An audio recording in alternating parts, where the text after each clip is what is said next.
organizing letters and other mail.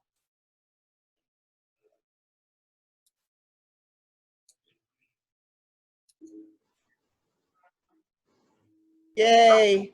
Okay, so it is time. See you later, kids. Okay.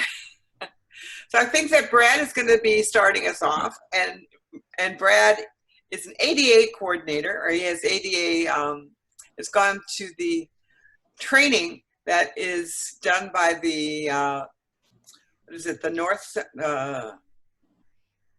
Great Plains ADA Center. Great Plains ADA Center, which I've taken some of their classes and they're quite amazing. And so to actually go through the whole certification process, he knows a lot. And then Peter Berg is also going to be with us. I mean, he is with us. And he works for the Great Lakes ADA Center. And when I was an ADA coordinator for Dearborn, I probably called him at least once a week to say, okay, this is what I think. Am I on the right track? So both of these guys really have an incredible fount of knowledge to share. And I recommend highly that you listen closely to what they've got to say. And if you've got questions, you can deal with those at the end. So Brad, you want to kick it off? Sure. Actually, Peter's going to be the one to start, but I just want to say that he's been an excellent resource for me as well as I've been learning more and more. So I'll let Peter take it away. Sounds great. All right. Thank you, Susan. Thank you, Brad, and welcome to everyone joining us this afternoon. So spend the next hour talking about Title II of the ADA as we are in the midst of celebrating 30 years of having the Americans with Disabilities Act as part of our reality.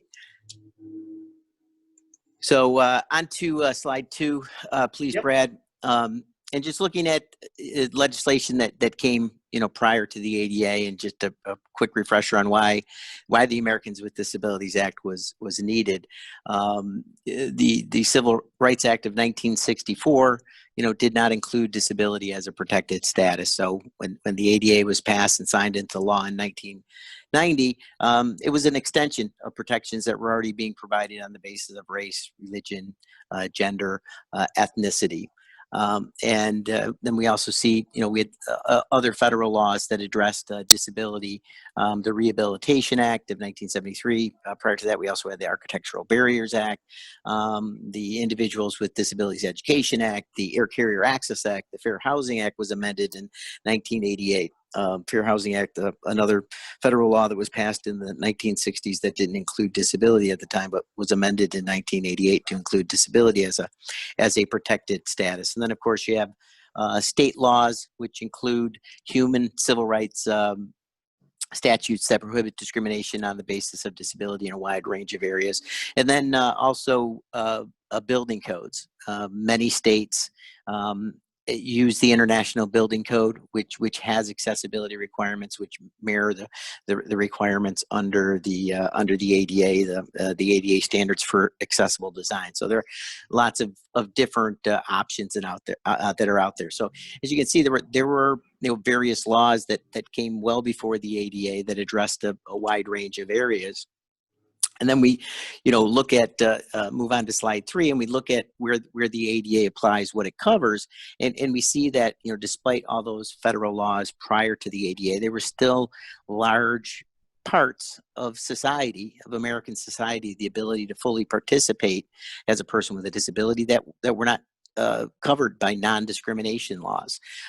So the ADA addressed those areas, those gaps, starting first with employment. Private employers prior to the ADA had no prohibitions, at the federal level from discriminating on the basis of disability. State and local governments, were subject to Section 504 of the Rehabilitation Act, if they received federal funding. But in the beginning, some of that was a little spotty in that in some instances it was interpreted just to mean the program that was actually receiving the federal dollars, and not all programs and activities, regardless of whether they were receiving funding. And the ADA clarified that all programs, activities, services of state and local governments were covered. Private businesses prior to the ADA had no prohibitions for discriminating on the basis of disability. And while public transit, was covered under by receiving federal funding under the Rehabilitation Act, private transportation providers, taxi companies, and now, in 2020 we have all the shared ride services out there, Uber and Lyft, and those types of transportation providers, Greyhound, other over-the-road bus carriers are subject to Title III of the ADA, as well as telecommunications. Prior to the ADA, there was no means by which individuals that were deaf or hard of hearing or had speech disabilities who used, communication devices, TTYs, TDDs, which are not widely used, but the ADA required required states to establish means by which individuals could communicate with individuals who were using, sort of standard type telephones, and that has evolved into, from relay services to video relay services. On to slide 4. One of the things, 5 years ago, we celebrated the 25th anniversary of the ADA. There was lots of media coverage and a great deal of coverage around the 30th anniversary. At this point, it is, it's pretty safe to say that people recognize the ADA. When I first started, I've been with the Great Lakes ADA Center as a project coordinator for technical assistance. It'll be 20 years in October. We would get the calls, is this the American Dental, Dairy, Dietary, diabetes, any acronym, fill in the blanks. So many people nowadays, know ADA, and that's the good thing. As people have become more aware of it and raised awareness, that's a good thing. On the flip side, one of the drawbacks I see to that, and is that ADA has become synonymous with everything disability and accessibility. That parking space is an ADA, that building's not ADA, that bathroom's not ADA. My cousin's on ADA at work, which I'm not exactly sure what that means. So everything, disability has become, or the ADA has become sort of synonymous in some instances with anything doing to do with disability, and people don't realize or have lost focus that the ADA is a civil rights law. It's a civil rights law. Sometimes people think of the ADA as a building code because of accessibility standards, but the ADA is a civil rights law that prohibits discrimination on the basis of disability in those areas that we just talked about. And one of the purposes of the ADA was to aid in the integration of people with disabilities fully into society. One of the and there have been successes, and is there still room to improve, and is there a need to improve and increase access for people with disabilities and inclusion? Absolutely. Around the anniversary time, I think we take pause and take stock of where we were and where we've gotten to at this point. And I also think it's important to recognize, one of the things that you can't legislate or that you can't address necessarily with policies, and that's attitudinal barriers, which the ADA talks about, attitudinal barriers, because in a lot of instances, attitudinal barriers can be, as significant as, architectural communication barriers, policies that, on the face are discriminatory. So, that's one of the areas where we need to see a significant change, in general with society, getting those attitudinal barriers, changing the expectations that are placed on people with disabilities that are limiting for people with disabilities. On to slide 5, just really quickly talking about areas that are not subject to the ADA, and this goes back to those previous federal laws. So the ADA doesn't apply to the federal government. Why? Because they're subject to the Architectural Barriers Act, which are the accessibility standards when the federal government constructs a building on their own, a federal courthouse, or they provide specific funding for the construction of a building. A dormitory at a college or university would be subject to the Architectural Barriers Act standards, which are the technical requirements are identical to the ADA requirements. Some of the scoping is different.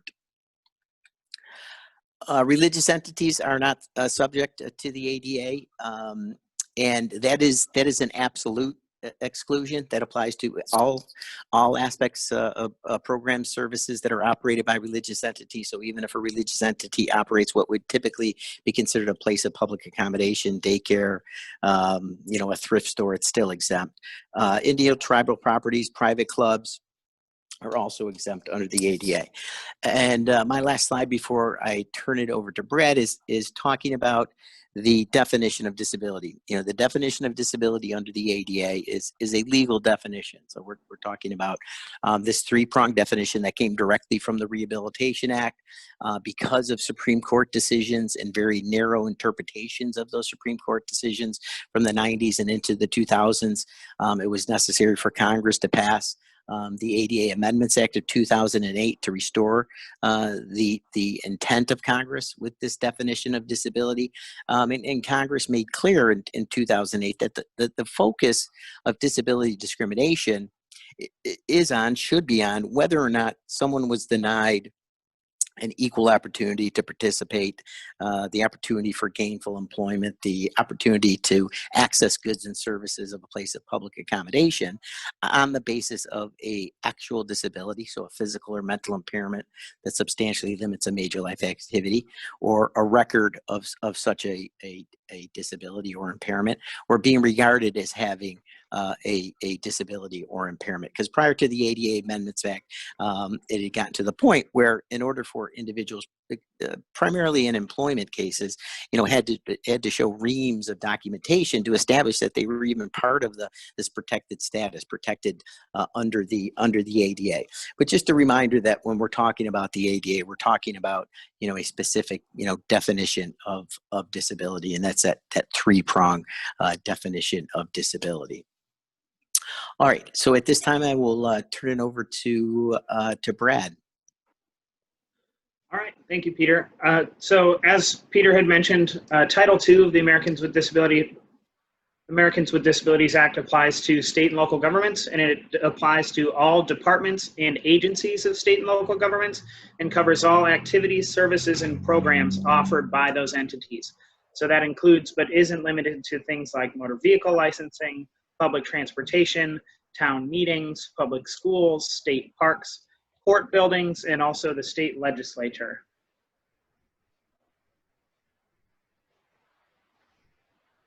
So sort of core to Title II of the Americans with Disabilities Act is this concept of program access and program accessibility.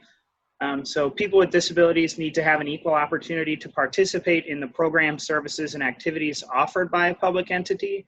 And this means that any barriers to their opportunities to participate need to be removed to the maximum extent possible. And this requirement goes beyond just physical access. It also includes making sure that Title II entities communicate effectively with people with disabilities, and also modifying their policies and procedures to make sure that they are not discriminatory towards people with disabilities. The obligation extends to all programs and services, as I had mentioned before, but not every facility operated by a public entity may need to be accessible. So when we're looking at program access, we want to view a program in its entirety. So one example of this would be, if a city offers financial literacy classes, and they offer those programs in 6 different locations throughout the city, but only 5 of them are accessible. All 6 locations have programs that are offered both morning and night at all locations. The city more than likely would not have to make the 6th inaccessible program location accessible. However, there would be maybe circumstances where they would have to move it to an accessible location. For instance, if it were the only location available in a certain section of a city and all of the other accessible locations were too far away or didn't offer things at the same times. However, even if they may not need to, I think it's always best to err on the side of making sure that all of the program locations are accessible. Another core idea is integration. So programs and services and activities offered by state and local governments need to be provided to people with disabilities in the most integrated setting possible. Segregation and isolation are forms of discrimination, and people with disabilities should be integrated as much as possible. They can't be required to participate in separate programs or accept separate benefits. In certain cases, separate programs might be permitted if it's necessary to ensure equal opportunity, but people with disabilities can't be excluded from regular programs if they choose to participate in them. A potential example of this would be, for perhaps a city has a municipal exercise facility and they offer an adaptive sort of weightlifting class. If an individual in a wheelchair is training for some weightlifting competition, they can't be required to go to the adaptive class. They should be allowed to go to any of the classes offered by the facility and be allowed to use the gym at any of the regular business hours. State and local governments are required to consider reasonable modifications to policies, practices, and procedures when necessary to create equal opportunity, unless that modification would fundamentally alter the nature of the program. A public entity should review its policies and make sure that it includes provisions for alternative access and reasonable modifications, and also notifying the public how people would access those programs or the alternate modes of those programs. If equipment is a part of a public entity's program, they will always want to make sure that any sort of adaptive equipment that might be used is in working order. And a good example of this I would think of would be accessible voting, making sure that all of the voting machines are working properly before election day, and making sure that people who need to use them have equal access. Another example of a modification would be, if a state office building says that they have a no animals policy, they would have to adapt that if somebody were bringing a service animal into the building. If somebody requires, so a city payroll office requires a driver's license for people to pick up their paychecks, they would have to modify that, because not everybody is able to have a driver's license, so they would have to accept, a state ID or a passport or some other form of identification. One example of a scenario where there might be a fundamental alteration. So if someone is deaf, requests that the lights be turned on during a show at the city planetarium so they can see an ASL interpreter. This would fundamentally alter the nature of the planetarium, so this request could be denied. However, the recommendation would be that the city and the person work together to figure out maybe a side area where they could have a dimly lit area for an ASL interpreter, so that the person with a hearing impairment would still be able to enjoy the show, and it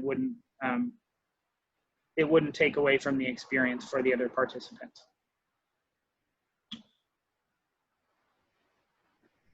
On to slide 9. I mentioned earlier that effective communication is a key part of Title II. And so state and local governments are required to communicate as effectively with people with disabilities as people without disabilities. They're required to provide auxiliary aids for communication, and that has to be done at no extra cost to the person requesting them. When people are in need of an auxiliary aid, the primary consideration for the type of auxiliary aid should always be given to the individual with a disability. They know their disability best, and they know what's going to work best for them in terms of removing barriers to communication. Some examples of auxiliary aids would be alternative formats for documents, so large print or Braille, or one of the big things in digital documents is there are certain types of PDF forms that are not available to be read by a screen reader. So when state and local governments are putting all of their meeting agendas and stuff online, they want to make sure that those are done in accessible formats. An assistive listening device. So this could be, a personal amplification device that has headphones that just makes it a little bit louder for the person using them, or it could be a T-coil loop that hooks right into a person's hearing aid. ASL interpreters, telephone relay services. Peter mentioned this earlier about under Title IV for private telecommunications companies, but this also applies to state and local governments for things like a 911 emergency coordinator. Those things still need to be accessible to people with any sort of hearing or speech disability. Accessible websites. There are some guidelines out, the website content accessibility guidelines, I believe they are called. And those are used, good recommendations for making sure that any websites that state and local governments use can be accessed using assistive technology like a screen reader. And also captioning of audio-visual material. So if you are broadcasting a city meeting over Facebook Live, or perhaps through Zoom, if somebody requests an accommodation or an auxiliary aid for captioning, you should provide that. I've seen, I think during this whole pandemic, state and local governments have sort of erred on the side of always providing captioning or an interpreter if they are doing digital meetings. And then my last slide here before I turn it back over to Peter. So Title II also refers to facilities. And so it's about program access, it's about communication, but also facilities. So any new construction by a state and local government needs to be free of architectural barriers that restrict access or use. And it must comply with or exceed the minimum standards by the 2010 Standards for Accessible Design. Peter mentioned earlier building codes, the International Building Code. Most of the provisions in the most modern version of those do meet the ADA standards. And that's what most local governments are using to evaluate building accessibility. And then alteration. So if they have older facilities that they are remodeling, essentially the ADA says anything that you touch, you fix. So any sort of existing facilities that need to be updated as they go through and work on it. And I will turn it back over to Peter. All right, thanks, Brad. This is Peter back here. I just wanted to touch on the effective communication requirements, and that just based on the current pandemic and COVID-19 and the way that during this time, everything, a lot of things, many things, most things have transitioned online. And early on, I received a lot of phone calls from local government entities who were now holding their city council meetings, their building code review meetings online. And, nothing in the ADA has changed because of the pandemic. Right. All the other requirements of the ADA have remained the same. What is happening, obviously, is we're applying them in a different environment, from employment, as people at the beginning of the pandemic began to work from home, and now employees are returning back to the workplace. As we've seen, face mask requirements from governors becoming more widespread. The application of the ADA, is still the same. So effective communication applies to those online communications. And as Brad mentioned, he talked about, local government entities being proactive in captioning, events that in the past they may have waited for a request to do so. I think it makes sense to be proactive in those instances, because oftentimes they're going to go ahead and post these, and the minute that they post these meetings online, they should be accessible, to folks, and considerations of choosing accessible platforms. We talked quite a bit about physical access. Again, we've talked a little bit about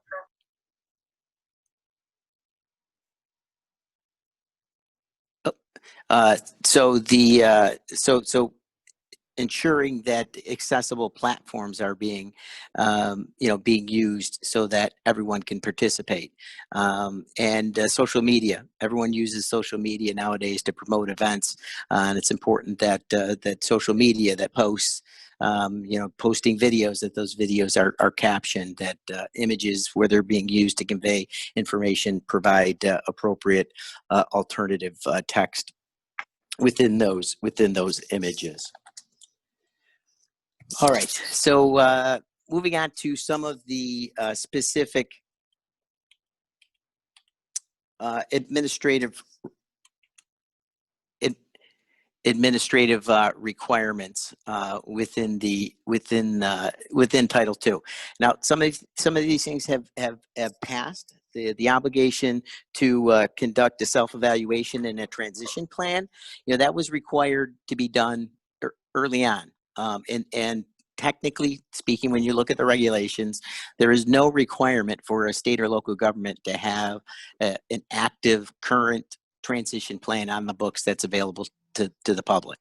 That was required in the first couple years of the ADA, where a state or local government had 50 or more employees. They were required to do a self-evaluation, review all of their buildings, their programs, and conduct a transition plan and set forth as the time frame, to remove barriers, and they were to be removed. Those dates have since passed. When I talk to state and local governments and talk to them about this requirement, and why it's still a great idea to have an active, breathing, living transition plan. I talked to them about the points of how do you know, unless your community is fully accessible, unless you have zero barriers out there, which is nearly is very unlikely. Having a current transition plan, is a way to be able to, when someone raises an issue, you don't know what the barriers are if you don't know where the barriers are, because you don't have an active, a transition plan. I'm sure you're just picking on one thing, curb ramps. I'm sure there are places within communities where there are sidewalks that intersect with the curb, and there's a crosswalk, whether that's in a residential area or somewhere else within a community, where a curb ramp is missing, and that should be part of an active transition plan.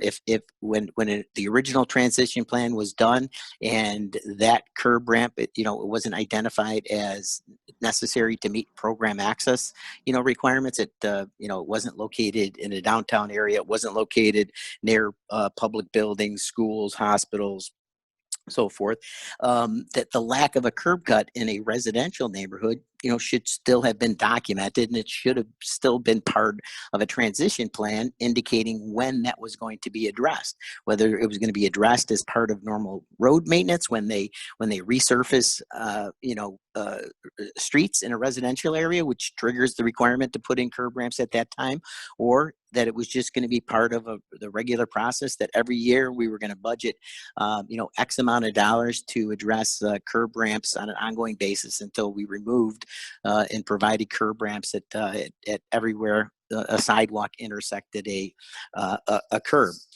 So that's one reason, because there are still barriers out there in the community. Two, it's a way to keep the disability community engaged, and demonstrates that a community, that a local government, that a state is sincere in implementing the ADA fully and intends to fully include people with disabilities in all aspects of community living. So having that ongoing relationship and engagement with the disability community shows that demonstrates that community, getting feedback from the community. In addition, when the ADA standards for accessible design were updated, and those new requirements, compliance with the 2010 ADA standards, compliance became required on March 15th of 2012. There were new elements and spaces included in those updated standards that were not included in the 1991 standards. So that included facilities such as recreational facilities, swimming pools, wading pools, golf courses, children's play areas. So we're talking about spaces in parks. So at that point, the clock began ticking for those specific areas where, okay, now there are new scoping and technical requirement for spaces that were never included in the original 1991 ADA standards. Well, how do you address that? How do you create a plan to ensure that those are programs that that state and local governments are operating?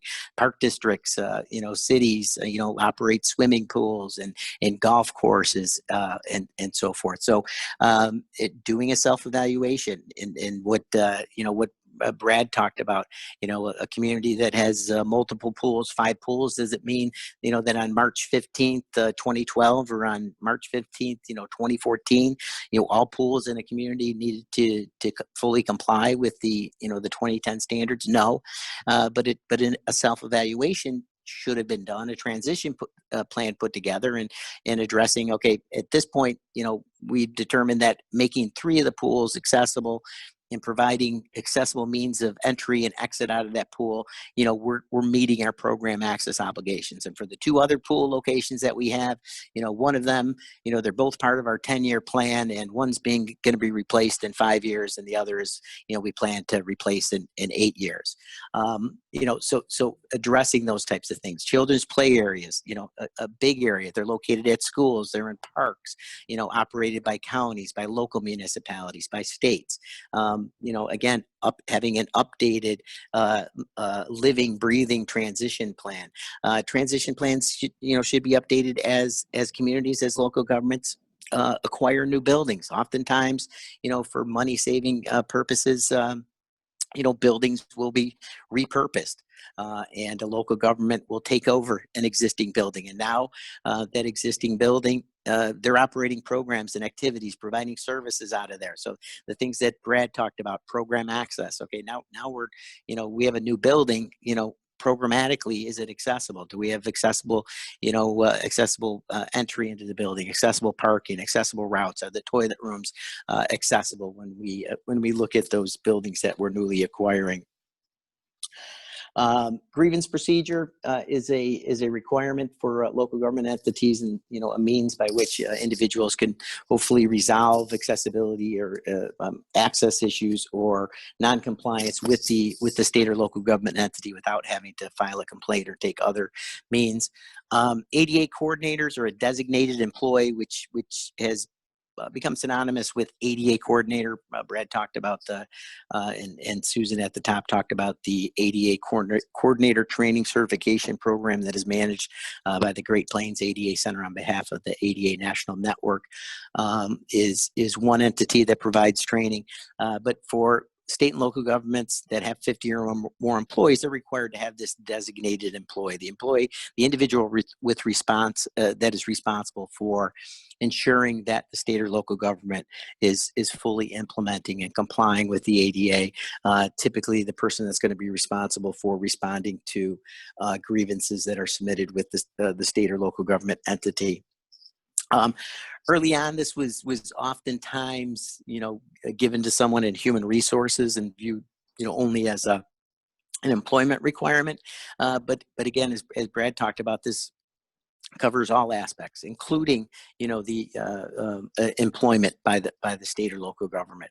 But the designated employee, the ADA coordinator, is responsible, for the actions and ensuring that the state and local government is fully implementing the ADA. What I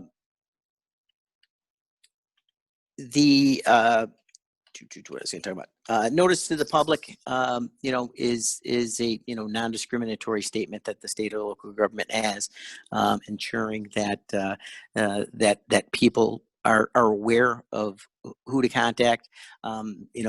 One of the frustrating things for people with disabilities can be the inability to identify a responsible individual. So it's really incumbent, whether we're talking about the ADA coordinator or we're talking about simply being able to request a modification in order to participate in an event. So Park District is putting on an event that includes, a lunch. It's a day-long event, and someone with a disability, celiac disease, they have some dietary restrictions, and they want to request some modification to the food that's being provided, or an individual that's deaf or hard of hearing, needs a qualified interpreter, or they need captioning to participate in the city council meeting. It's really incumbent to make that the means by which to make those requests for effective communication or for a modification in a policy, practice, or procedure. It's really incumbent to make that information easy to find. State and local governments' best practice should be including contact information in every notification, every announcement, every email that comes from the state or local government, at every social media post, wherever they advertise, promote their events, their programs, online. A lot of things are done online now. Critical that that contact information, the responsible individual. And again, it may be the ADA coordinator, depending on the size of the public entity. In larger organizations of public entities, it may be a specific person that's responsible for a particular event or a particular program. But the contact information for that individual needs to be easily identified and located, and telephone number, email address, by which individuals can make those requests, to facilitate their participation in that program or service. One other thing I wanted to touch on real quick here before we move on and open it up to questions was the issue of accessible technology, and the way in which we communicate nowadays, even prior to the pandemic, has changed significantly just in the last decade. The way that we interact with state and local governments has changed dramatically. So many, for in some instances, for financial reasons, many things you get referred to the state or local government's website. You want to do this, you want to sign up for this, you want to apply for this, you want to complete a permit, you want to install a deck on the back of your home, you need to go to the website, you need to fill out this form, you need to download this information. So it is so critical that state and local governments ensure that their technology that they're using is accessible for persons with disabilities. As Brad mentioned, the Worldwide Accessibility Consortium guidelines, there are no enforceable standards at this point under the ADA for accessible technology, which is unfortunate that we haven't gotten to the point. During the previous administration, we were close. They did not get past the Office of Management and Budget, and during the current administration, we're not going to get any standards for accessible technology. But the fact that there are no standards, to specifically say this is what your website needs to look like, this is what it needs to be compliant, or this app, or this kiosk, or this computer station in your local library. There are the guidelines out there, and the fact that there are no standards doesn't mean that a state or local government has no obligations. They absolutely have obligations, and the Department of Justice has always had the longstanding position that that you apply the requirements for auxiliary aids and services and effective communication, to any technologies that are being used by state and local government services in the programs, activities, and services that they are providing. So that's essential. Again, when so many things are done electronically online, and those things are available, 24 hours a day to people without disability. So that information, that ability to sign up for a program, to go online and pay your utility bill at 3 a.m, needs to be available to anyone, with or without disability. That's critical that be available. Can I add something here real quick, Peter? Absolutely, jump in. One of the things I wanted to touch on was about, having a designated responsible person within a state and local government. And one of the things that I have sort of come to find is that really large government organizations will sometimes have an ADA coordinator appointed in sort of like a couple of different departments. And then, with smaller to mid-size government organizations, they have, sort of one person. And one of the things that I have learned from going to the ADA symposium and things like that is, they'll have people in the room and they say, well, how many of you are a ADA coordinator for a state and local government? And most of the room will raise their hand and they'll say, okay, how many of you applied to be the ADA coordinator of your state and local government? And, a couple of people will raise their hands and then they'll say, okay, well, how many of you showed up to work one day and this was all of a sudden your responsibility? And that seems to be a large majority of people I know in my own community. The equal opportunity employment person is also the ADA coordinator. And as Susan sort of said at the beginning of this, is a lot of these people, they learn these things when they need to know them. So I just wanted to say, if that is the scenario in your own community, or if you work for a state and local government, that the Great Lakes ADA Center is a great resource to learn about that. Some of your local centers for independent living have ADA coordinators.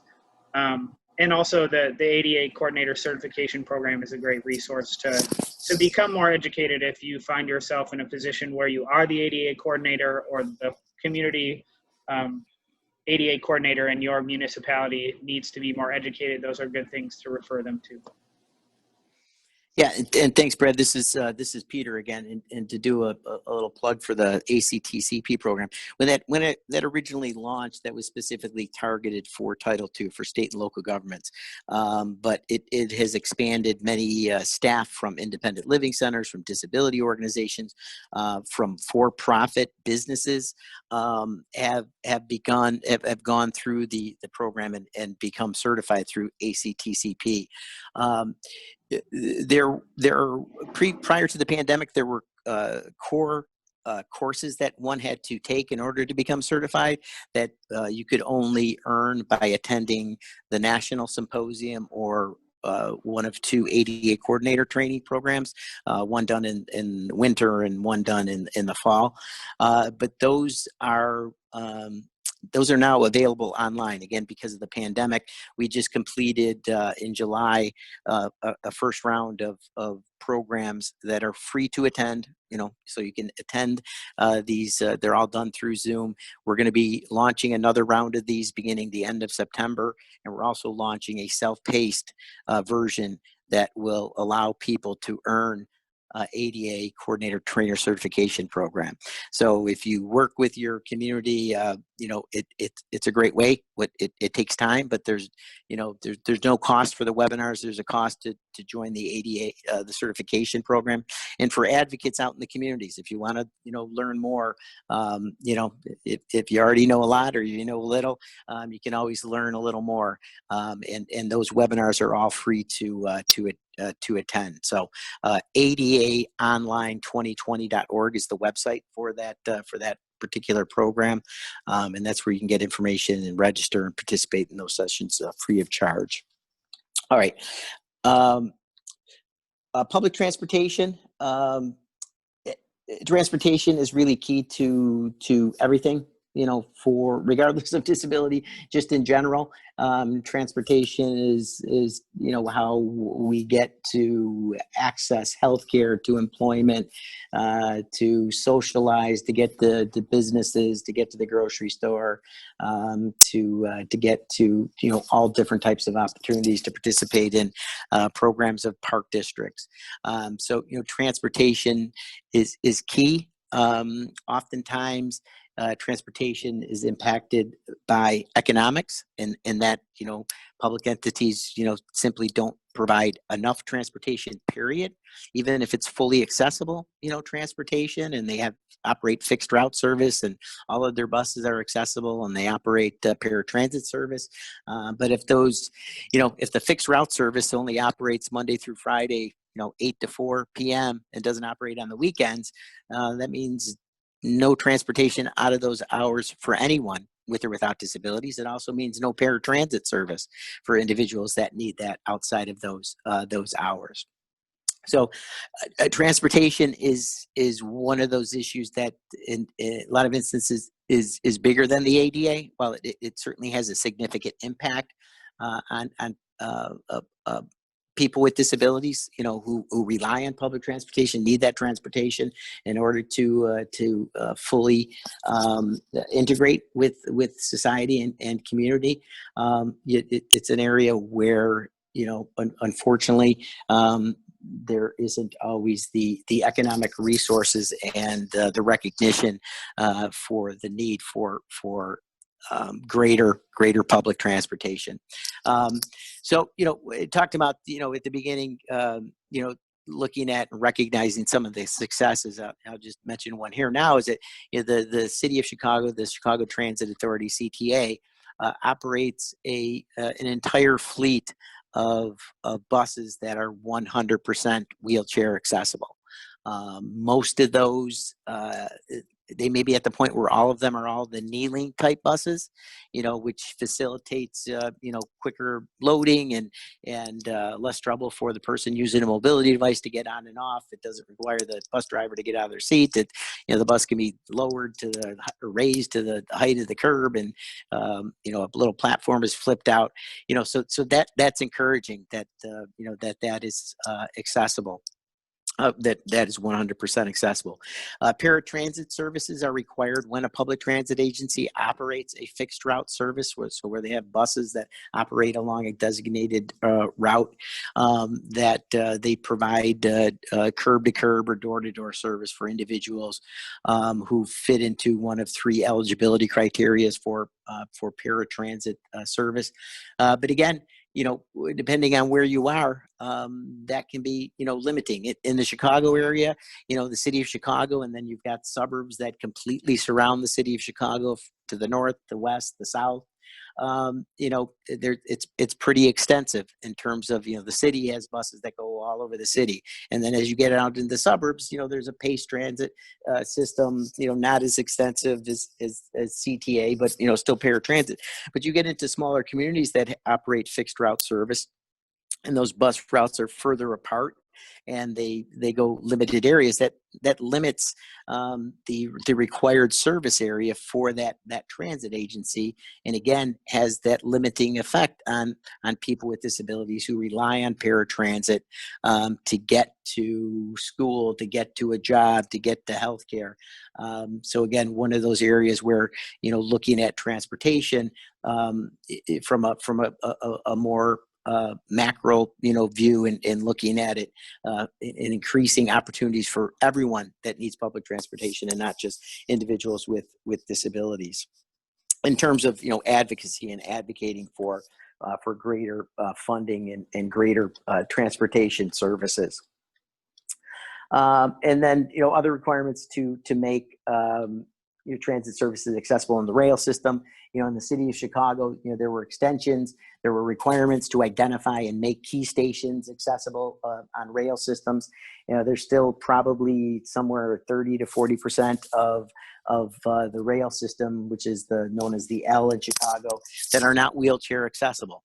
At this point, some of the lines have undergone and are currently undergoing extensive renovations to address accessibility and install elevators at rail stations that don't have elevators, and stations. The platforms are being extended to provide so that larger a larger number of rail cars can be on the platform at a single time and making those stations accessible. But there's still limitations. After 30 years, we still have some rail stations, and we've seen lawsuits in New York over access to their rail system. Extensive, a lot of people that live in the New York area, to get around, you use the subway system. Lots of subway stations that aren't accessible, that don't have access via elevators.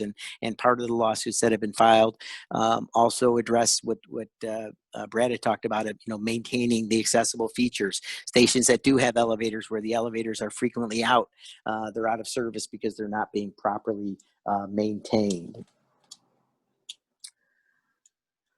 All right, and then just real quick before we open it up to questions, Susan's remedies under Title II talked about the grievance procedure. So, the ability to hopefully to resolve issues locally. If you're able to resolve an issue, with directly with the state or local government entity, with the public entity, that's going to result to, in a quicker solution and access than having to go to a higher level. Filing complaints with the Department of Justice within 180 days. That can be done online, ada.gov. And then the Department of Justice, depending on with the entity that provides funding to that particular local government entity, may be the responsible entity. So, for instance, a complaint against a public library system would be handled by the U.S. Department of Education, Office of Civil Rights, because it is the Department of Education that provides federal funding to library systems. So, and then also private lawsuits can be brought to by individuals or groups of individuals where they have been facing discrimination, exclusion from programs, services, and activities on the basis of disability. All right, so we're almost at the top of the hour, but Susan, we are ready for questions in the time we have remaining. So I have one, and that's when a program is funded by the federal government, but it's operated by the state. Who has, is it an ADA issue? This is Peter. If it is going to be an ADA issue, as well as the public entity has obligations under Section 504 because they're receiving federal funds to operate, the program. The federal government, state and local governments receive a lot of federal funding for a variety of things, including public transportation, public education, libraries, money for public works projects, so resurfacing of streets and so forth. So those are still, fall under Title II of the ADA, but it does, in the instance where there's going to be a complaint filed and the event that there's a lawsuit filed, it provides, some greater ability in terms of enforcement, because you have application of the ADA as well as Section 504 of the Rehabilitation Act. I thought you were going with another way with your example. If a state or local government, has a program, but they pay, a private entity to provide that service, the ADA applies. So the example of a local school district that provides transportation, but they pay an outside company to provide that transportation to get kids to and from school. The school is ultimately responsible, for that transit program. It's their transit program. They can't contract away their ADA obligations by saying, well, we hire this company to do this on our behalf. They're still responsible. The transit agency the transportation company may have its own ADA obligations, under Title III if they're a private transportation provider, but ultimately in the example I just gave, the local government entity can't contract away and is ultimately responsible for the programs and services that are provided on their behalf. This is David again in Michigan, and I would appreciate not being cut off.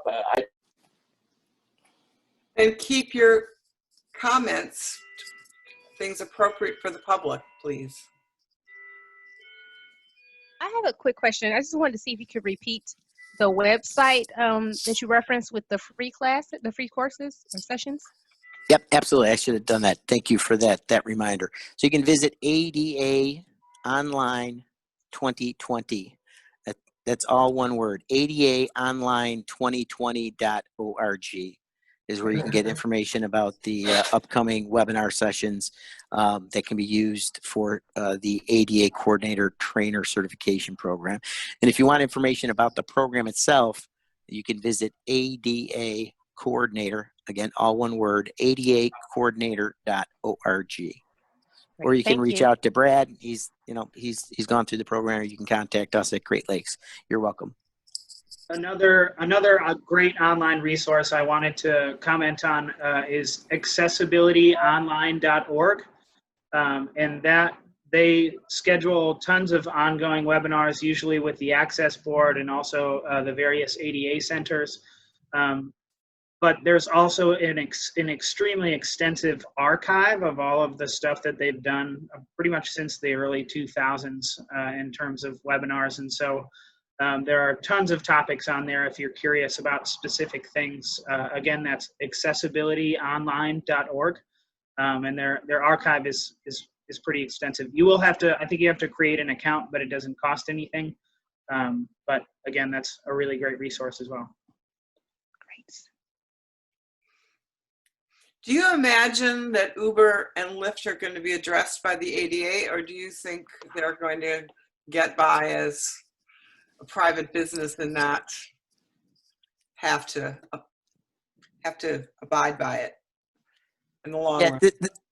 Sorry, this is Peter. I think that where Lyft and Uber have tried to argue in front of federal courts that they're not covered by the ADA, they've tried to argue that they are that they're logistics, companies, that they're not covered by the ADA. They've lost those arguments in cases involving service animals and so forth.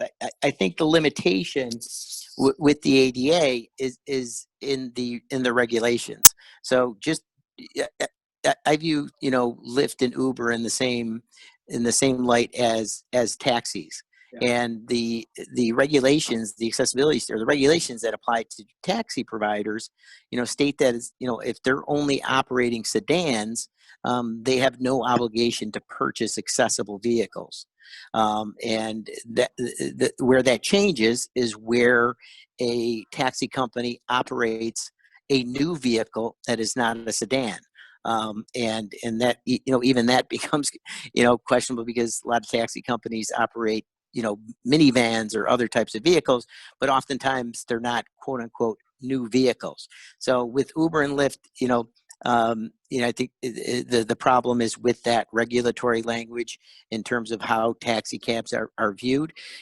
Where you see wheelchair accessible taxi cabs are in communities where that has been addressed under local ordinances. So prior to Uber and Lyft coming on the scene, the reason why the city of Chicago and other places to lesser extents had wheelchair accessible taxi cabs was because local ordinances required it. It wasn't an ADA requirement. In the city of Chicago, it was dependent on how many taxi cabs a particular company owned, and ordinance said, okay, if you have 20 cabs in your fleet, 2 of those have to be wheelchair accessible vehicles. So I think in terms of increasing accessibility for shared ride, I think there's a greater ability to address that at the local level. Now I know that's piecemeal, but that's really where we've seen success in getting accessible vehicles and shared ride on the road.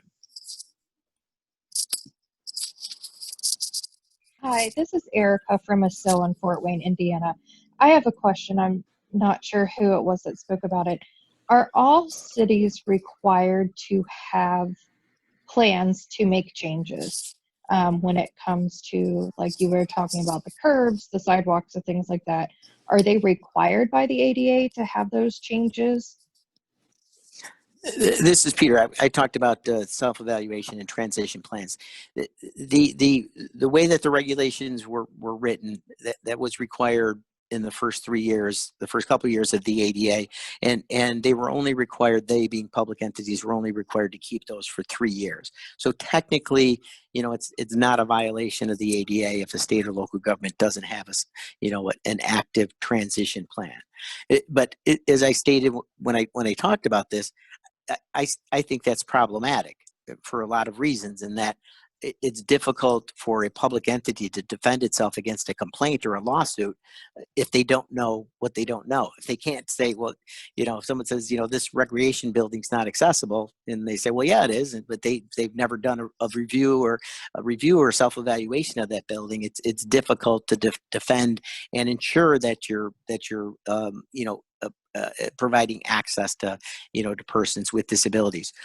One thing that did happen a few years ago, the U.S. Department of Transportation, through the Federal Highway Administration, which is the federal agency that provides funding for public road projects, they did require state and local governments to do self-evaluation and transition plans of the public right of way. So that brought some attention to state and local governments, and they were local entities as well as states were required to do these self-evaluation and transition plans in the public right of way.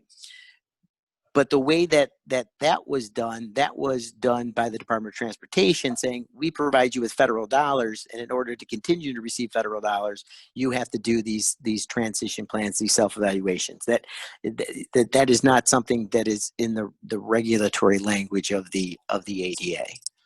So hopefully, in my long-winded answer, I answered your question. Can I add something to that as well? Yes, you answered.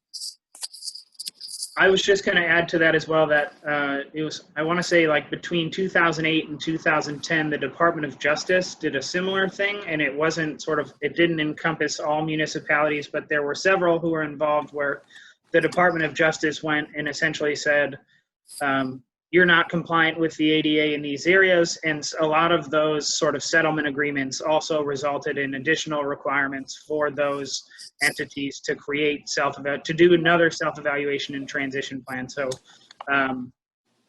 there have been scenarios, results of lawsuits by the Department of Justice where they have had to have more updated transition plans. Yeah, and that's where a state or local government never wants to be, sitting Right across the table from the Department. And that was part of Project Civic Access, and you can view those on the Department of Justice homepage, ada.gov.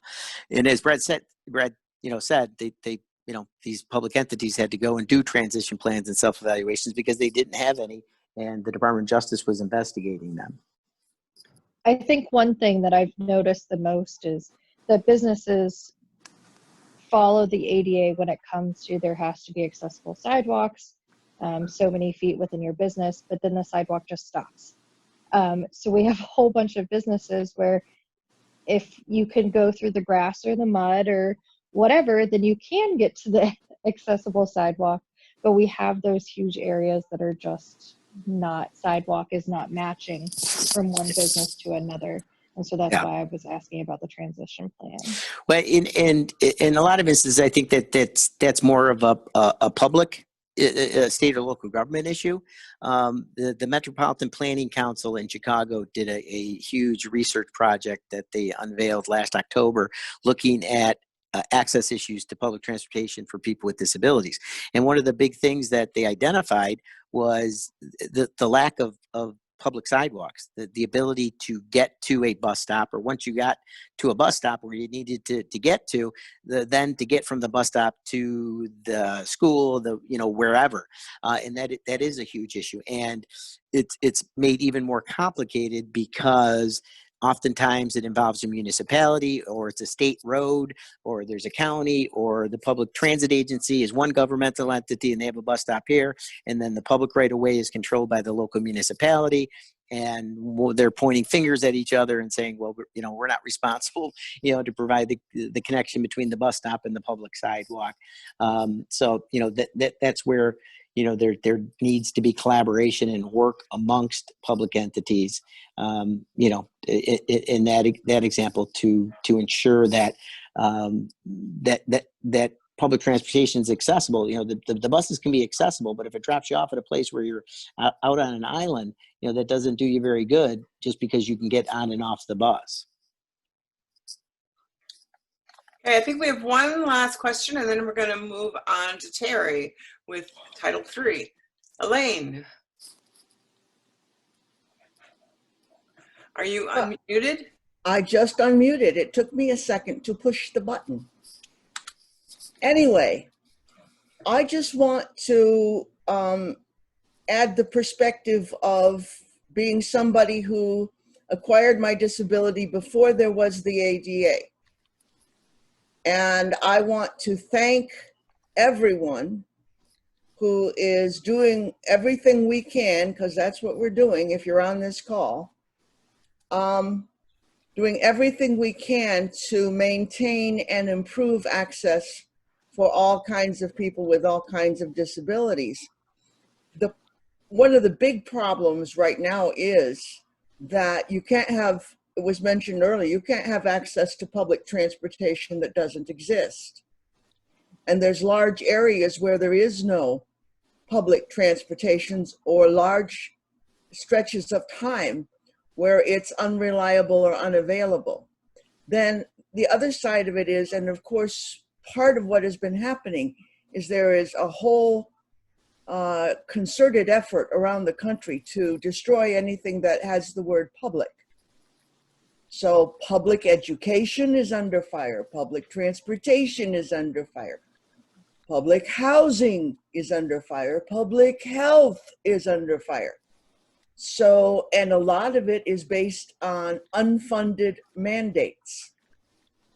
So more than anything else, at this point in time, organizing as vigorously as we can on the local and state level is the most important thing that we can do. Because sometimes the positive breakthroughs do happen on the local level even, and I'll just cite something. It's an organization called Concrete Change. It doesn't exist in itself anymore, but Eleanor Smith was the woman who created it, a spin-off of ADAPT.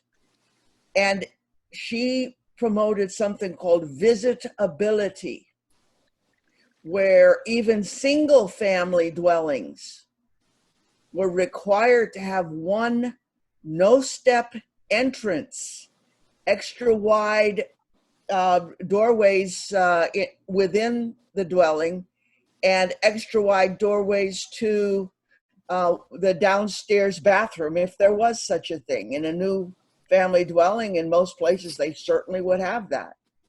So visitability was actually passed in some local areas, but still doesn't exist in most states or certainly in the country. So it's an example of how organizing locally for things that are important can sometimes blossom and make a big difference. Organize locally, big deal.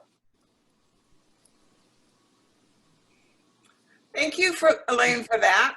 And thank you, Peter, very much for coming from all the way from Chicago to our Zoom meeting. Yes, I'm exhausted. And thank you, Brad, from West Michigan. Been a pleasure having both of you. And now we are going to have Terry Robbins, who is also a Michigan native. So today's been sort of a Midwestern presentation. And she comes from mid-Michigan. So if you think about the thumb, the Michigan having a thumb, she's sort of to the left of the thumb. You ready to go? I am. Good afternoon, everybody. I'll stop my screen share here. Yeah, I'm going to want to take over in a second, so. Should be done now, I believe. Okay, well, I guess I will begin mine then. Good afternoon, everybody. Glad to have you here. Glad to be here.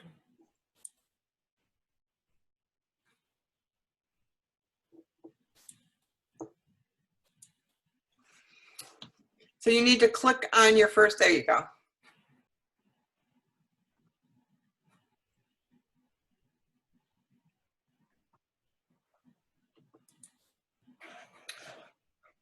Have you gone silent? Just give me a second. Oh. Gotta push all the right buttons. You know how it goes. So I'd like to take a little bit of time today to talk about Title III of the Americans with Disabilities Act, which addresses public accommodations. And we think of those as public spaces that we might go to anywhere in our community.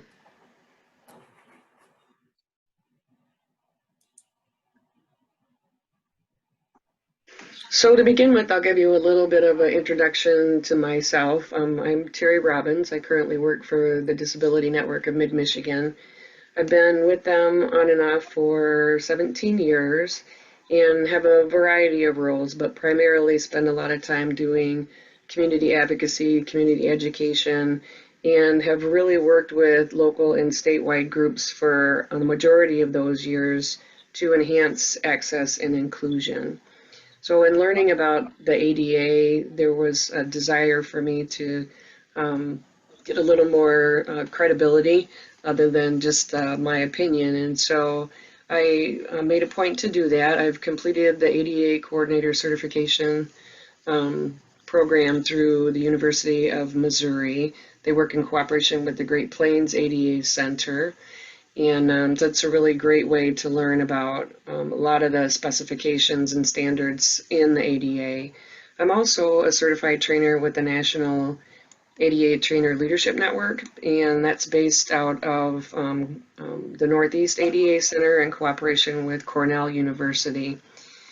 Over the years, I've had an opportunity to do accessibility reviews for a number of groups, some that larger ones that come to mind are Michigan Works, Michigan Rehabilitation Services, Department of Natural Resources. We do a lot of local efforts with them as well. And then have been engaged with groups in regard to doing ADA consultation and training with companies like the Great Lakes Loons, the Dow Chemical Company, Health Source, just a variety of different kinds of settings as well. And so that's given me some perspective on what good access looks like and where some common barriers might be experienced. Having said that, I'm not a lawyer and I'm certainly not an expert. One of the things I learned very quickly when I delved more deeply into the standards is the more you know, the more you realize you don't know. And so there are so many nuances, and so it's important that you know where to go if you have questions. CIL, Centers for Independent Living, are a great resource, but there are some other resources out there too if you want to do some learning on your own, and I'll share those with you a little bit later during our time together.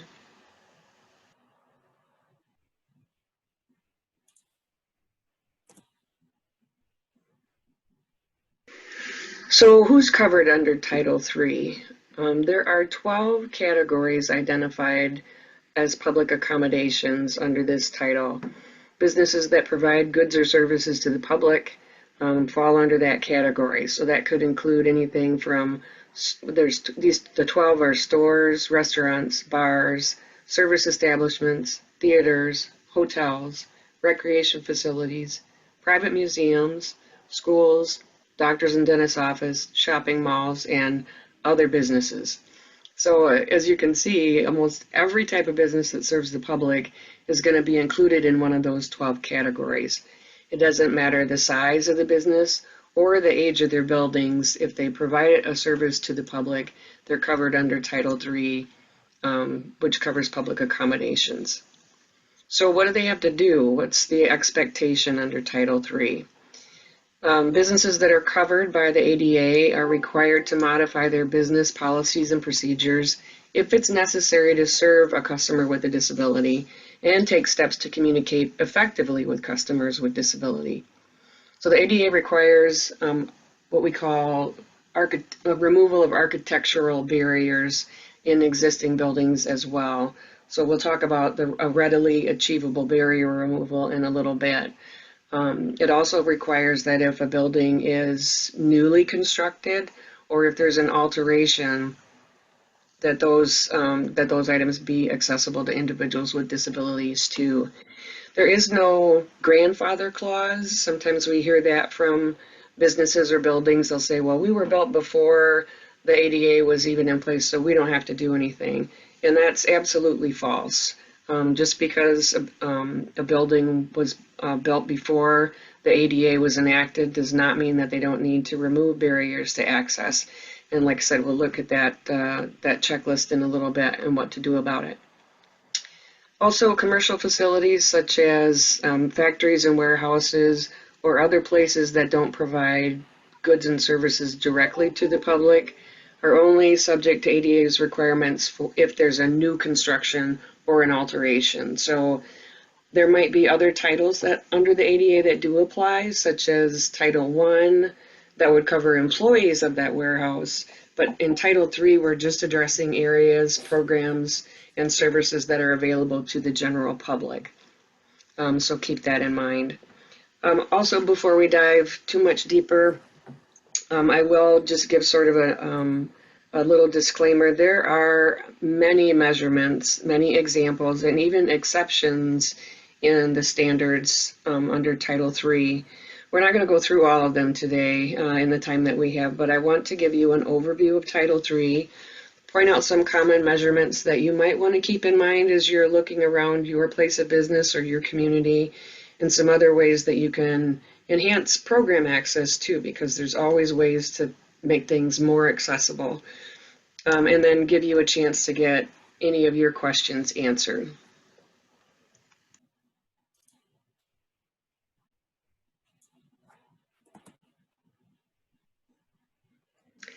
So some improvements have happened since the enactment of the ADA in 1990.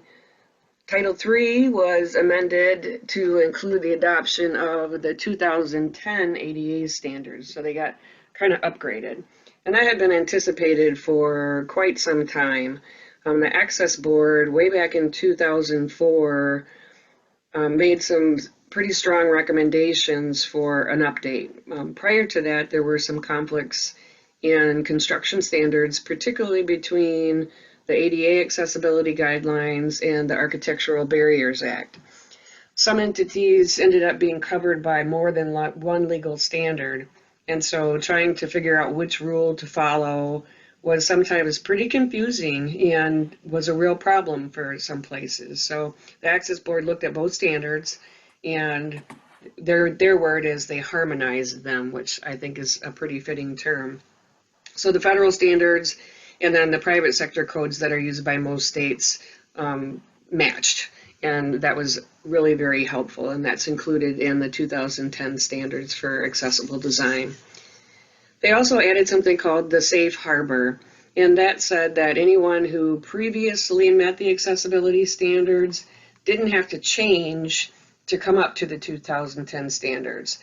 So if they were already good, they could stay good until the time came when they had an alteration. And if they made an alteration, they had to come up to the new standard. And obviously, any new construction is expected to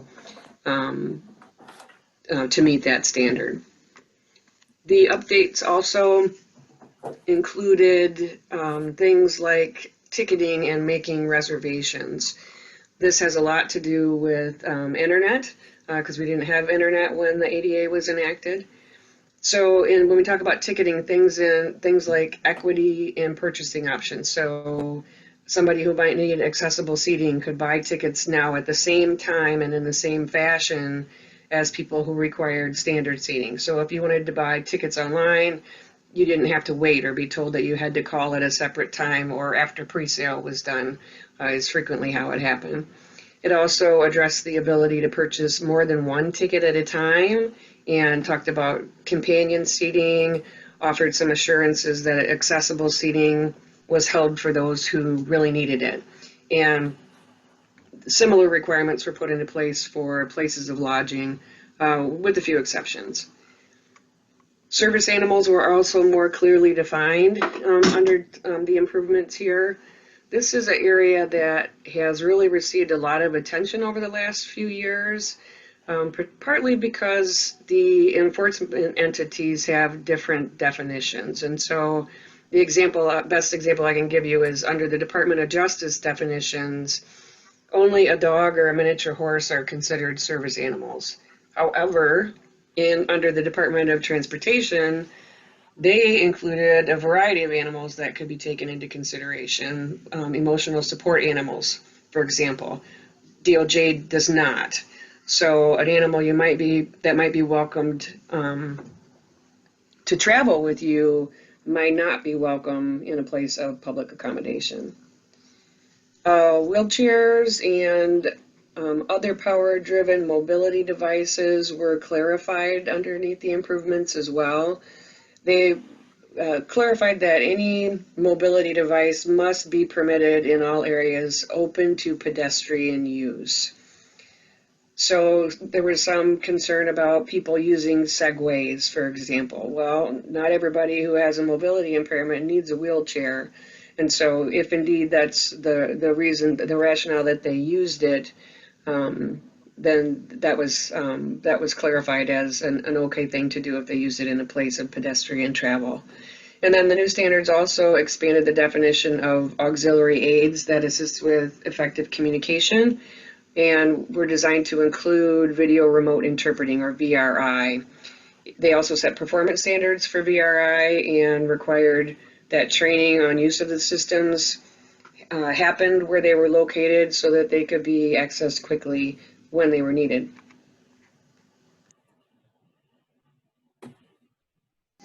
Even outside of the 2010 standards, we've received some guidance that often becomes adopted as standard in a number of areas.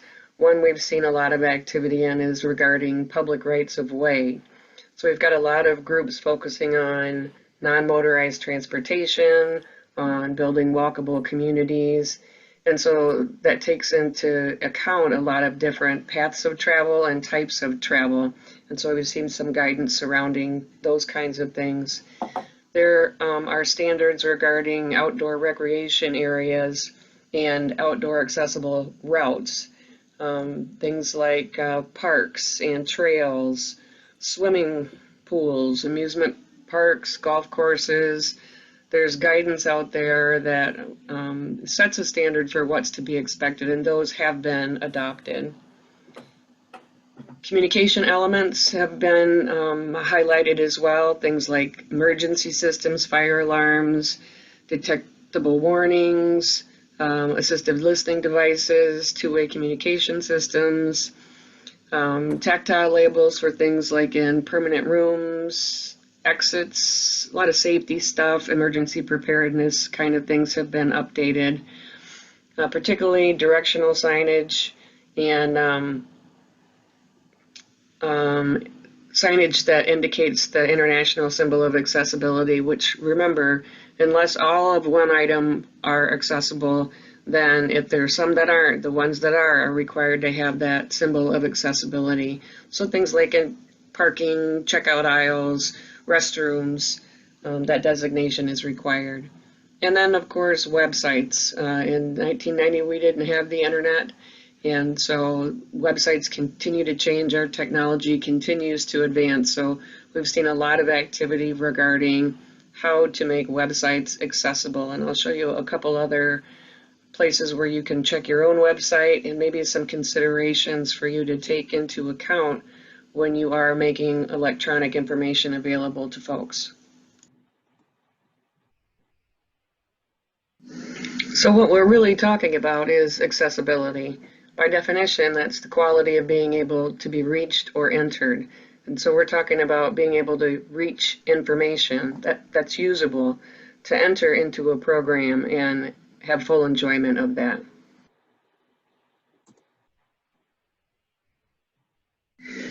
So if there is some barrier to access, Title III asks that we make reasonable modifications, and that can be to either policy, practice, or procedure, or in regard to so that folks can access goods and services. Now those can be either formal policies or informal policies, but the entity is required to make a reasonable accommodation. Reasonable accommodations sometimes can be as easy as moving furniture, um, putting a copy machine in a different location, but a lot of them are low or very no cost. And so when people say, oh my gosh, I have to make a change, there's often this fear that it's going to be expensive, and history has shown us that's not the case. Policy changes sometimes pop up as well, where people think, well, that's the way it's always done, or we've got a policy that says that's the way that this is. But sometimes even a little change can make a huge difference in somebody being able to access a business or a program. An example that comes to mind is a community center that has a separate eating area that happens to be far away from where a program is. Worked with an individual who had limited mobility, who also had diabetes, and they made an exception to that policy that said he could eat where that program took place, because that put him at risk. And so that's a minor change to a policy that helped accommodate that person's need. Another example might be a retail store. Many of them only allow one person at a time in a dressing room. Well, if I'm a person who has a mobility impairment and I need some assistance to try something on, it's reasonable for me to have someone assist me. And so making a change to that policy feels pretty minor. Things like permitting service animals into a place of business. We're seeing a lot more pet-friendly locations, but some places don't like to have animals, and service animals are certainly exempt from that, and we can talk about that if there's any questions. But also access to information and common areas is also required. Let's say you have a class that you want to take and it's on the second floor, and you use a mobility device and there's no elevator. It would be reasonable to hold the class on the first floor, unless for some reason it fundamentally alters the purpose of the class, or if it's a business, the nature of the business. Another example might be if I can't understand or see a written information, say you've got a pamphlet or a brochure that talks about your program, it would be reasonable for that to be provided in an alternative format. This would include things that are maybe informal. So a lot of places have things that this is just the way we do it. This is who takes care of that. This is where that's located. And it doesn't necessarily have to be that way. And even if it's not written into policy or practice, a lot of times we'll hear things like, well, that's just the way everybody does it. And it might be very reasonable for that to be done in a different way. So we want to give some consideration to being creative.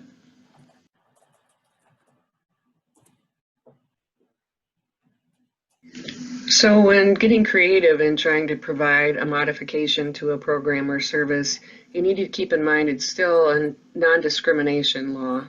And so doing something completely differently might not foot the bill.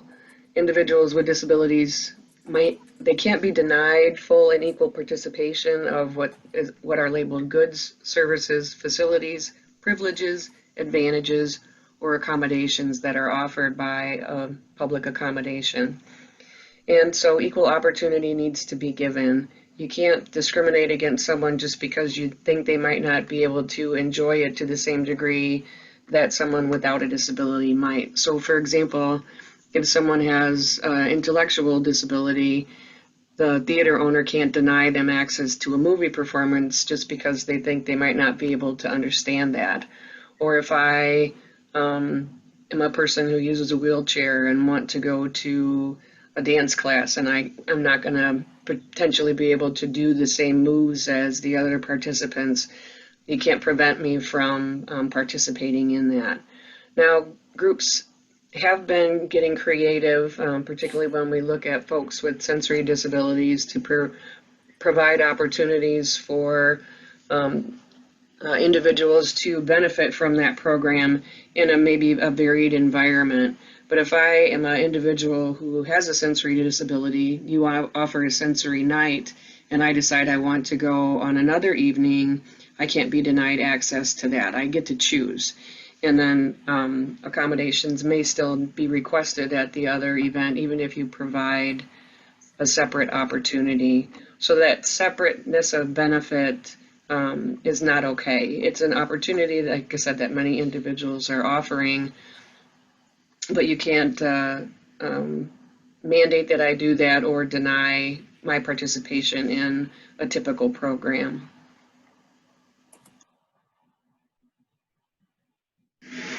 The ADA does require that small businesses remove architectural barriers in existing facilities when it's what they call readily achievable to do so.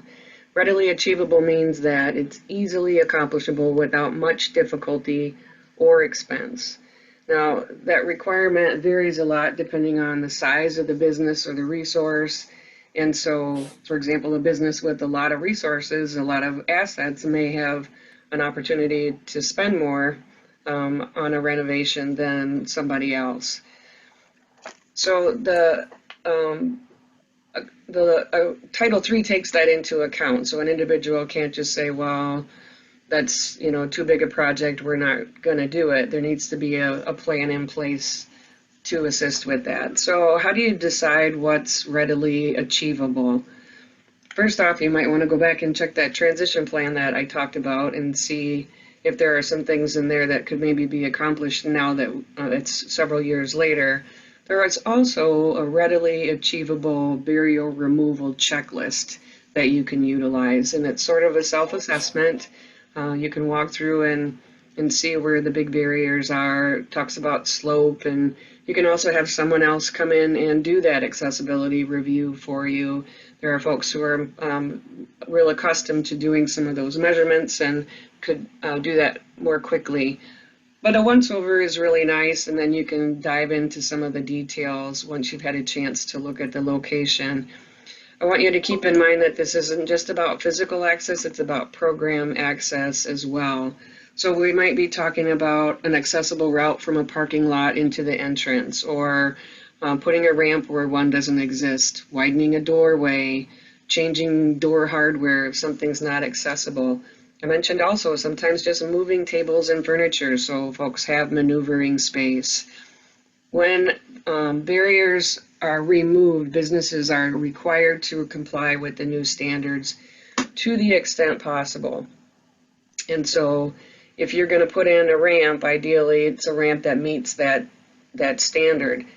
There might be a situation where there's not enough space to meet the slope exactly, in which case the answer is going to be, well, we're going to put one in with a slightly steeper slope than to not put one in at all.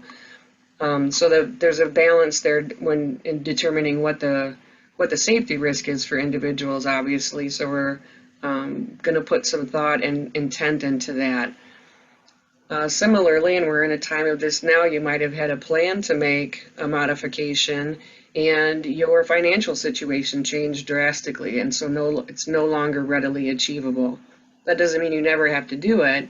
Those could be postponed, but those barriers would need to be identified in that plan.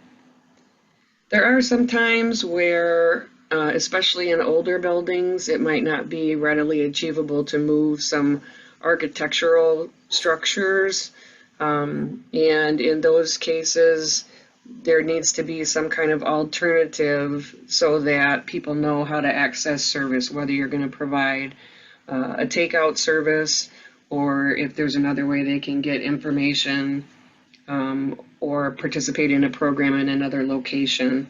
And so be creative in thinking about those things as well. You also need to, again, plan for that in your budget. Just because you don't have the money now doesn't mean that you're never going to have it. You can't say that funds are never going to be available for a project. I'm blown away. We're 30 years past the ADA and we still have places that haven't been able to remodel a bathroom in 30 years. And that's not reasonable.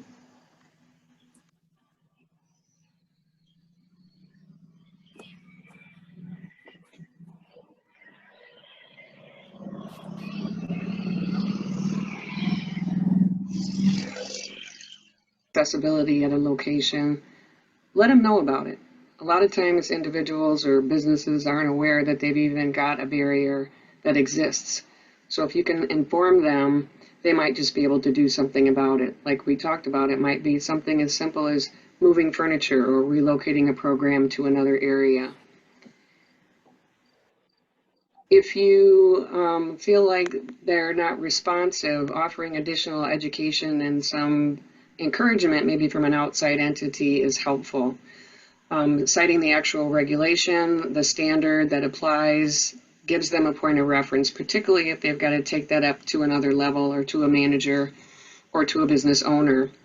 That kind of information can really be of support. And so accessing the rules and regs can be helpful. It also can give some technical assistance and some examples of ways they might want to improve over and above what you've requested.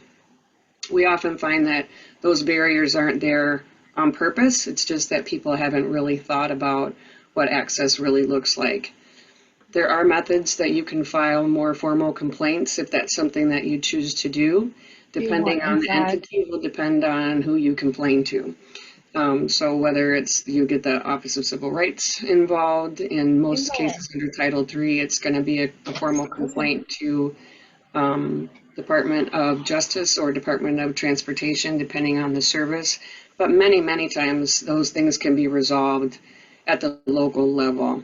That may include some local enforcement. If your county has ADA coordinator, sometimes municipalities can be of assistance. Oftentimes building owners can as well. So again, just start with that education piece. But if you're not getting anywhere and you need to move forward, feel free to do that. In most cases, filing a lawsuit is not necessary, but that is a remedy that's available to you. If you do encounter a barrier or we've talked quite a bit about physical access. Again, we've talked a little bit about program access. Technology has really given us some challenges in finding effective ways to communicate. So if you find yourself with a communication barrier, sometimes a simple, if it's a simple exchange, writing a note might be appropriate if it's just a casual interaction. However, it is a business's responsibility to provide a sign language interpreter, oral interpreter, or that VRI, that BRI service we talked about, unless doing so in a particular situation would result in an undue burden. And again, which is a significant difficulty or expense. To the extent possible, if an individual requests a specific accommodation, we should try to provide that. But if there's another means to get to the same end, that may be okay. So it's most important that we involve the individual in that discussion about what else might work. You both probably have some pretty creative ideas, so feel free to have a conversation about that. So a business's overall resources, as I mentioned, determine what's an undue burden. If one specific communication might be an undue burden, then you want to try to find another effective alternative. So that could be something like providing information in a written form. It might be reading information to someone who's unable to do so. If it's a really complex situation, though, an interpreter would be more appropriate. The relay service is available if you're not familiar with that, if you're having great difficulty understanding, or if someone comes in who is deaf and wants to use a TDD, you can also use that 711 is the relay service. But even our speech-to-text technology on our cell phones can sometimes be effective for individuals.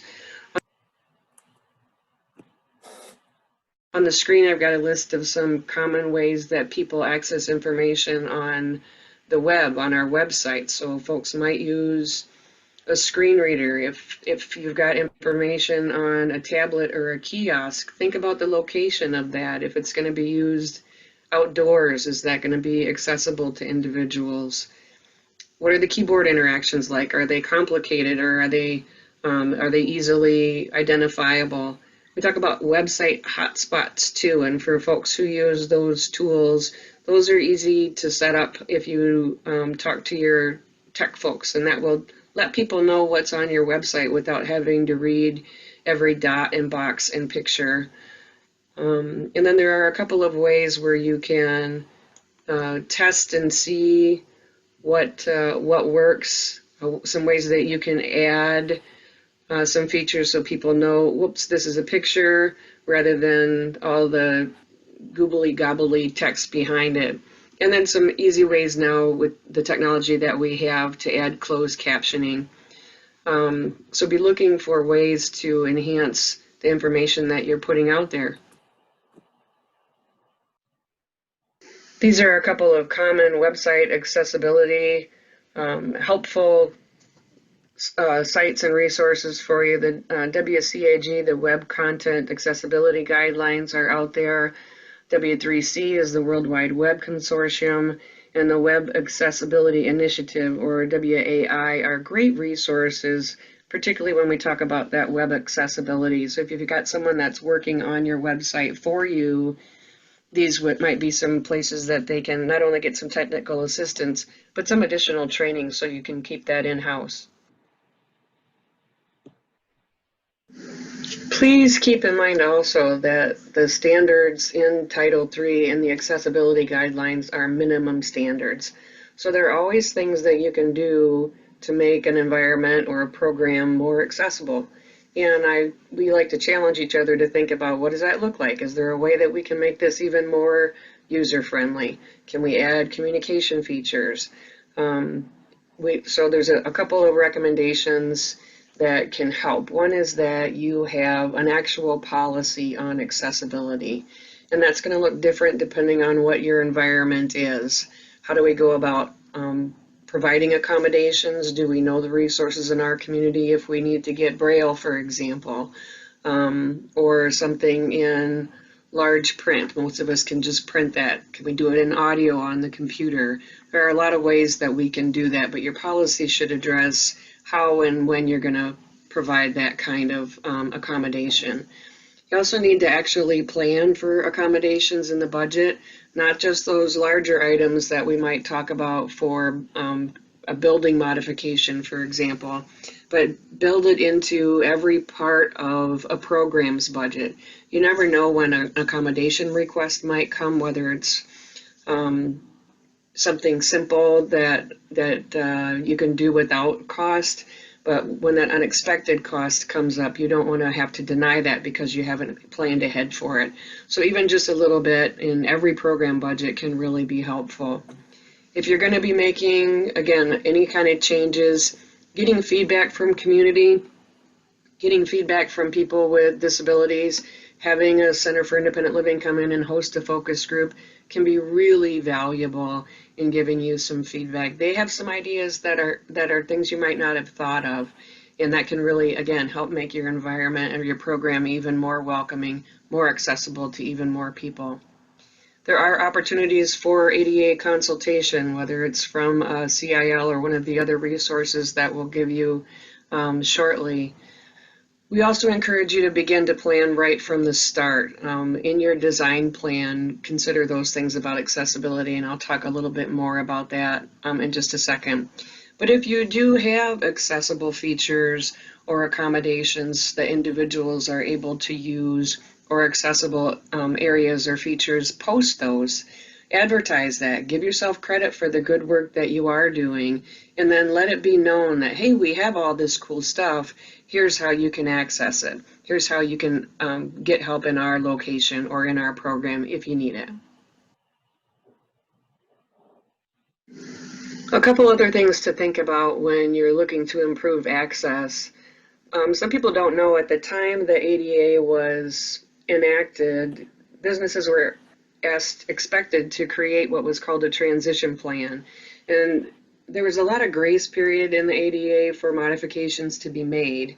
And the transition plan encouraged businesses to look at what were priority areas, when were you going to be able to do what, so that when the deadline came to meet those standards, that you had a plan to do that. And many businesses haven't pulled that plan out since it was created.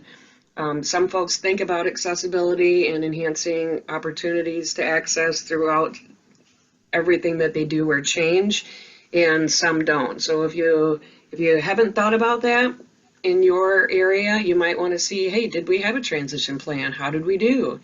We are now 30 years past the passing of the ADA, and so I would sure hope what was ever in that plan has happened for you. But we do know that there are places in our community that still aren't very accessible, and so We do want to, like I said, that was a starting point, but if you're going to make a change, if you can design it from the get-go, thinking about everyone who might need to use it. So can a person who cannot see well be able to read or find the information or the program? If someone has an intellectual disability, is your information in its current format going to be meaningful to them? Where are you hosting your event? Is it accessible to someone who might be using mobility equipment, a wheelchair or a walker, what have you? Is there a sound system? What about the acoustics in a particular room? If you have accommodations on site or available for use, again, how do people know that? We talked about advertising some of those features a second ago. The more that you can plan ahead for a variety of abilities, the more welcoming your programs and services are going to be. And then we do encourage folks, again, as I mentioned, to ask for feedback. If for some reason it's not a new design and you recognize, hey, we need to fix some things, you need to sit down and prioritize what improvements you want to make.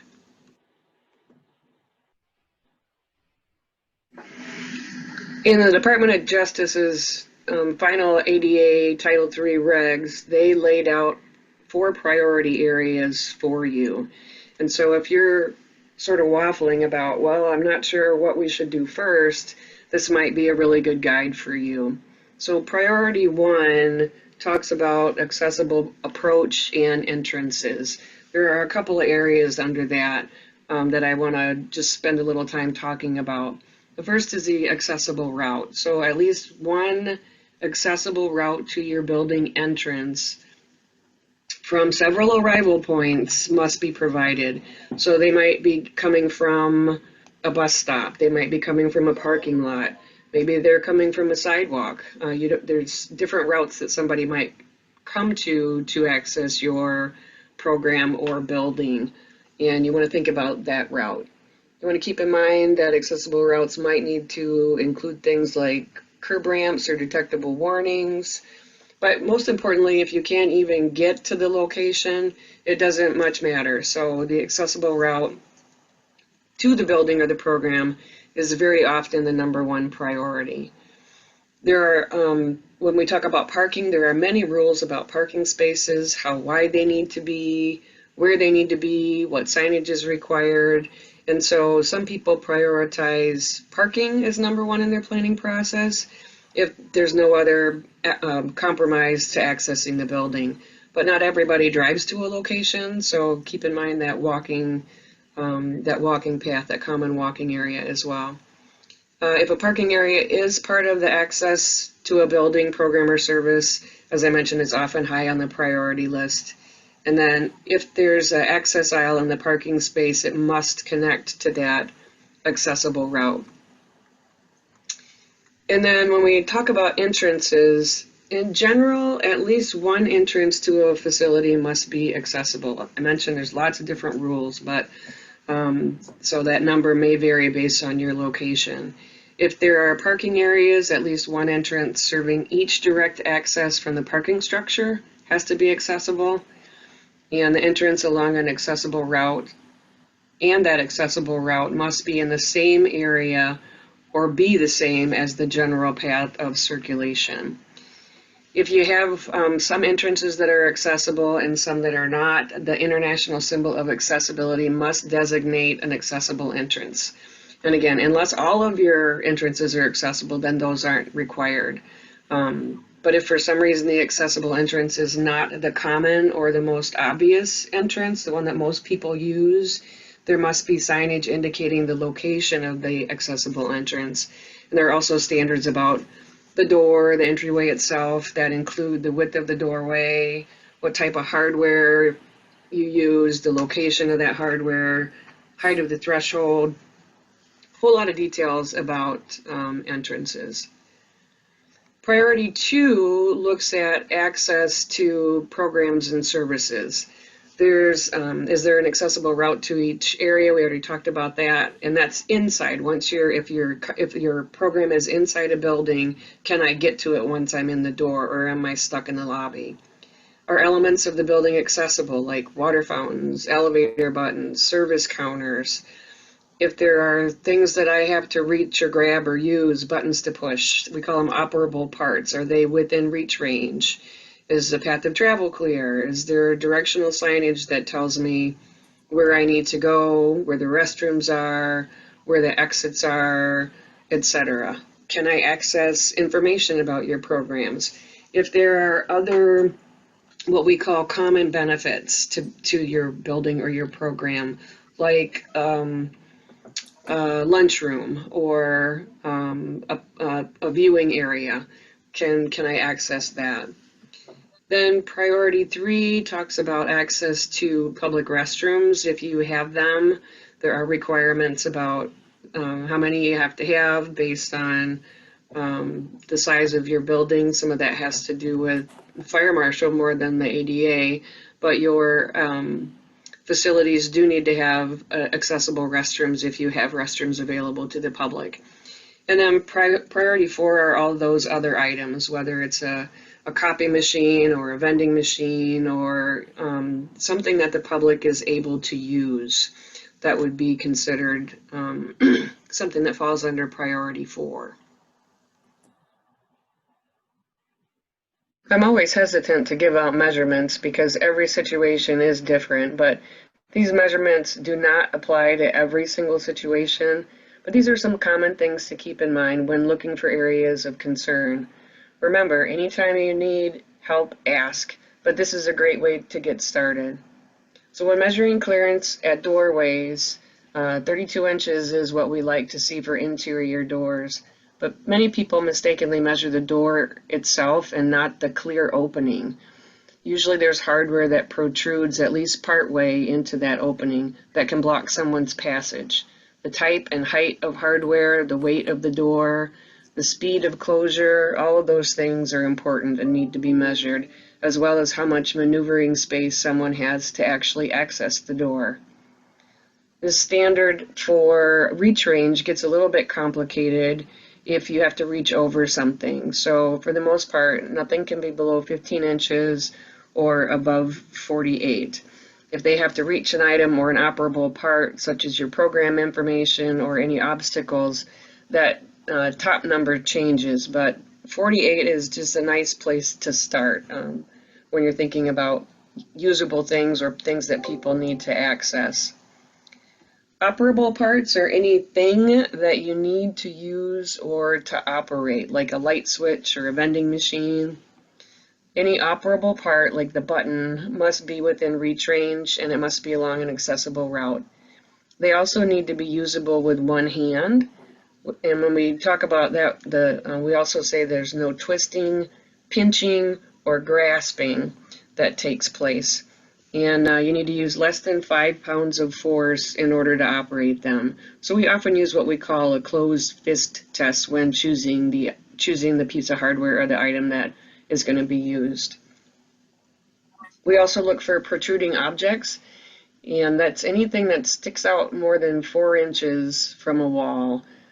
You need to be really careful about where you mount your fire extinguishers or those mailboxes or drop boxes, and make sure that they're not protruding into the walkway. Part of the reason for that is that people can walk right into them, but depending on where they're located, they might not be cane detectable either. Some of those sconces that we have down the hall that look so pretty can really be quite a danger. I need to be over 80 inches if you're going to be using those. And then clear floor space. We want to make sure that people who use mobility devices have room to access programs and services and can move throughout public areas. Here are 3 common spaces to keep in mind when looking at physical access. Again, every room, every space has its own nuances, but these are some general safe places to start. Clear floor space for a wheelchair is identified as 30 by 48 inches. Now, many of our power chairs today are potentially larger than that, or if folks have additional equipment attached to them, then it's going to exceed that size. So be aware of your, more is always better. Remember, this is a minimum. A 60-inch circle or a 5-foot circle. Again, all the way around so that folks have a space to turn completely around in an area. That's really the best clear space that we look for, is that circle. And then kind of a last resort is this 3-foot T. Remember, we talked about doorways being 32 inches and most hallways or travel spaces being at least 36. So it is still really hard to maneuver and turn in a 36 area. So we kind of think of that as a last resort, and prefer obviously wider spaces, but in a pinch that can get you through. If you're in a kitchen or restroom where there are other things that might be sticking out, as I mentioned, there's other standards that apply, but if you can get underneath that that space, that would give somebody enough room. Let me give you another view of that. Some people ask me, does a couple of inches really matter? And I'm just here to tell you it matters a lot. On the screen are 3 images that represent a couple of those common clear floor spaces that we look for. The first is that 30 by 48 resting spot, so that it's there's clear space for a wheelchair to rest. The second in the middle is that 5-foot or 60-inch turning radius. And that clear floor space becomes really important for people to maneuver about a room. Now, if there's a sink or a desk or something that is in the room that someone can still swing under, that's okay.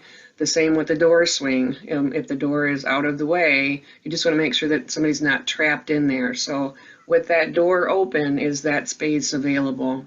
And then the third is that 3-foot T. That's probably of least resort nowadays, particularly because so many of our power chairs and some of the equipment that folks use are larger, but 36 inches is still wider than those 32-inch doorways. It's just pretty tight. So anytime you can use that 5-foot circle, that's probably preferred. But I thought that'd be a nice image for you. There are a number of great resources that can help support you in enhancing access at your location, at your business, or in your program. Centers for Independent Living are a super resource. They're located all over the nation. On the screen is our website for our Michigan Centers for Independent Living, as well as our ADA Technical Assistance Center. If you're outside of Michigan, you can just go to adata.org to find one of the 10 centers across the country.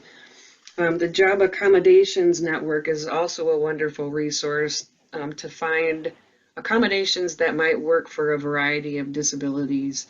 It lists, I know it says job on there, but you can actually search their website by disability or by barrier that you're seeing. You might not know the individual's disability, and a list of accommodations will come up that you can either try or discuss with the individual. It might be something they haven't thought of yet. Really, really a wealth of information, and I would encourage you to check that one out. And the U.S. Access Board, where many of these guidelines have come from, are a resource for all businesses. On that site, you can also find a place where you can apply for tax deductions or credits if you decide to move forward with the barrier removal. And again, that's on the Access Board site. You can look for those. And lastly, I just want to say thank you for being a part of this celebration. We've gotten so many liberties because of the Americans with Disabilities Act, and celebrating that 30 years of progress is certainly something I'm happy to be a part of. I look very forward to the next 30 years and hope you all join us for another celebration. And lastly, I just want to say thank you for being a part of this celebration. We've gotten so many liberties because of the Americans with Disabilities. It's me again. Thank you, Terry. Has anybody got any questions for Terry? Either jump in or raise your hand or post it in the chat, whichever works for you.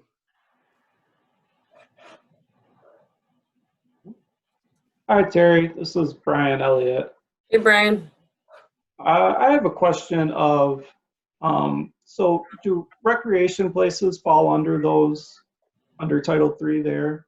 Like, I'm thinking of outdoor recreation, whether it's a kayaking type place or skydiving or anything like that. Do they fall into those? The short answer is yes. There are guidelines that have been set out for a variety of different outdoor areas, recreation facilities, even like skydiving, like you mentioned, that might not be at one location. There are some, I don't know about a skydiving rule, but but the guidelines were set out and they have been adopted.